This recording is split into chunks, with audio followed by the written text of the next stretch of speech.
plaintiff, Matthew Rauderkis, dated the defendant, and he claims their relationship was toxic because they were both addicted to meth. Matthew claims they broke up after the defendant was incarcerated, and he's suing her today for personal property. Defendant Latasha Ryan admits that after years of being clean, she relapsed and fell back into a full-blown meth addiction, and as a result, she lost all 3 of her children. Latasha's countersuing Matthew for car damages. All rise. This court is now in session. The Honorable Judge Greg Mathis presiding. You may now be seated. Start with you. The defendant and I were involved in a relationship that was rocky, and I mean, it had its ups and its downs. When did you all start dating? In like 2016. Okay. It's been up and down, you say? Yeah. At first, we were both clean, and we were doing, both working a good job, just taking care of her 3 sons, and then things just sort of switched up, and it was just like almost like a tit for tat deal, where I got caught getting high, and then she wanted to go get high, and then like a vicious cycle. Almost. Did y'all get high together or not? Or just behind each other's back? Sometimes we did, but primarily behind each other's back. What were y'all getting high off of? Meth and marijuana. So you all were addicted if you getting high off meth. Yeah. All right. You said you had children in the household you all were taking care of? Yeah. Were you all neglectful of the children? No, we never got high in the house. I didn't say that. No, I mean, they were taken care of, for sure, definitely. What they do in school? How many children you have? She had 3 children. At the time we got together, they were 3, 4, and then 10, I believe. How old are they now? It'd be 5 years later, so now they're 7, 8, and 14. In school, doing all right? Yeah. How you live there? No, not any How longer. do you know they're doing all right? Just from what the defendant has said. You looked at any report cards? No, I haven't. It ended up being a sort of a rocky end to the whole situation. The defendant got incarcerated, and then a guardian was appointed of the children, and she didn't allow any type, like she thought that just any contact in general was negative. So like the last contact I had with them was taking them Easter baskets. And you said the children were taken care of, by somebody else, a guardian. So it affected the children. That's where I went with that. Y'all want to be dope fiends, fine, but I'm worried about the children. You still getting high, sir? I'm still fighting addiction sometimes, yeah. Okay, that's the way you put it. Did you ever go to rehab? I did. In January 2017, I went to treatment, and I worked. That's when we first got together.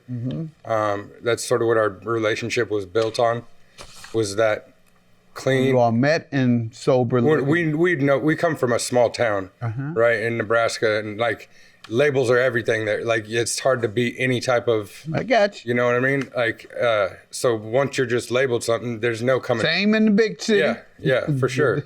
So it's all about the neighborhood you're in, but the same big city, they call you something. So you almost just have a target on your back. I mean, it's even when, so like we had. But I guess let's get back to rehab. Yeah. I mean, did you go once, twice? I went once to a treatment facility in Kansas. How long ago? 17? Is that what you said? Yeah. All right. And you relapsed since then, obviously? Yes, sir. All right. Well, do you go to NA? Well, the thing like about NA, the support group in our town, like it's just there's no anonymity. Right, they already know, the whole town knows. Exactly. Then what's the problem? Exactly. You're not hiding anyway. There's nowhere you can hide. Well, just go then. We're not trying to hide. It's just the simple fact of the judgment that's being passed for. I got news for you. They're passing worse judgment on you when you don't go. At least they'll say, well, look, old Matthew been dope fiend around here for at least 5-10 years, but now I heard he's going over to the NA group. Oh, is he? Yeah, he's trying to get himself together. That's what you want to be said.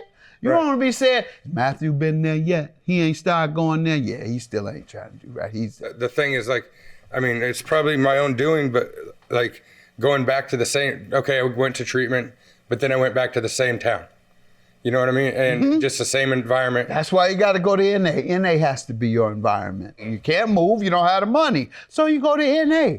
That's why some people go to NA twice a day, every day, because they know they got to go back home and somebody in the house may even be getting high, Yeah. let alone around the neighborhood. Now, you tell me about yourself, young lady. Okay, so Kids went into foster care or had a guardian? Tell me about this. my kids are with my mother right now. All three of my boys Why? are together with my mom. Why?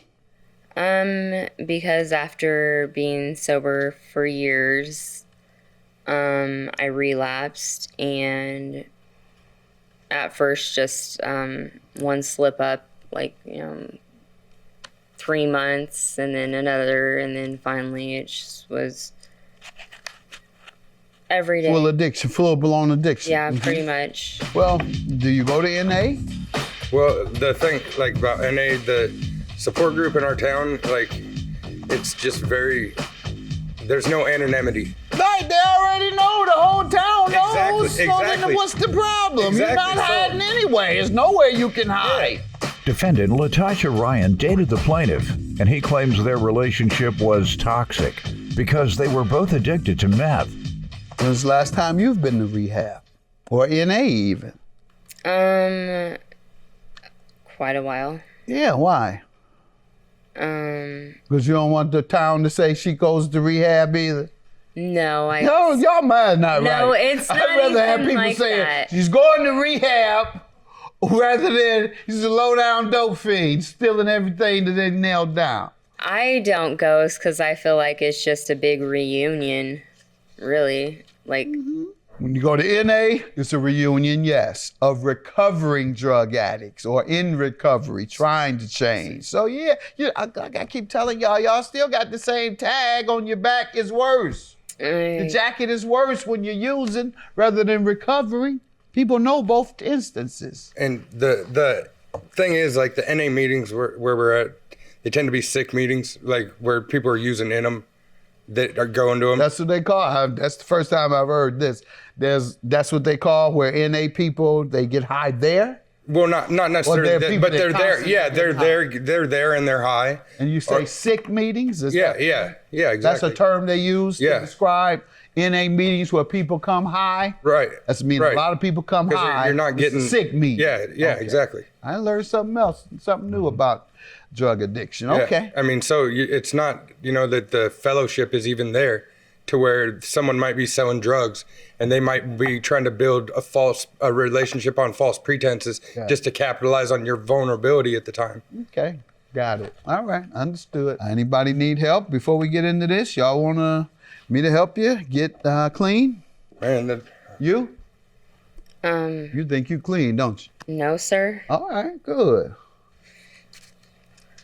I wouldn't be opposed to it at all. Thank you. Good. Good man. How about you? No. You wouldn't be opposed? No. You ready for treatment? Yeah, And you gonna let us help you with it? sure. You gonna come back and let us know whether you're clean or not 1 year from now? Yeah. You? Yes, sir.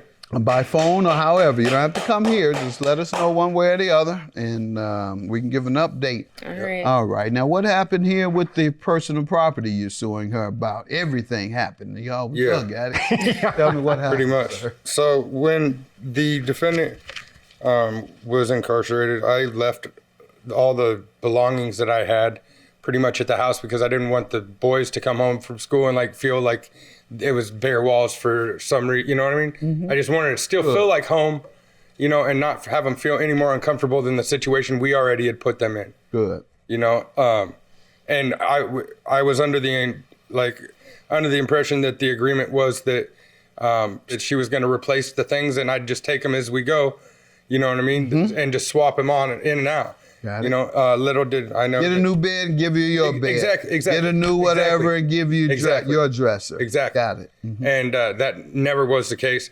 I was given like one time because I didn't have a truck. I was waiting on my buddy, and we got there 40 minutes late, and she wouldn't answer her phone, wasn't there. You know, I brought them Easter baskets. You know, I love them boys like with all my heart. I treated them like they were my own sons, you know, and just sort of got just completely barred off by that, and having the fear of police and whatnot. Not, you know, I've got some criminal background to where, you know, I don't like police ultimately, you know. I mean, like I have distrust in them, you know. Fear them and distrust. So like I'm gonna avoid them at all costs. When was this? When did you leave? In March. March of 21? Yeah. And when you came to retrieve your things, whether it's little or all, what happened? Why is it okay? You're So about it? If you go to like page 6.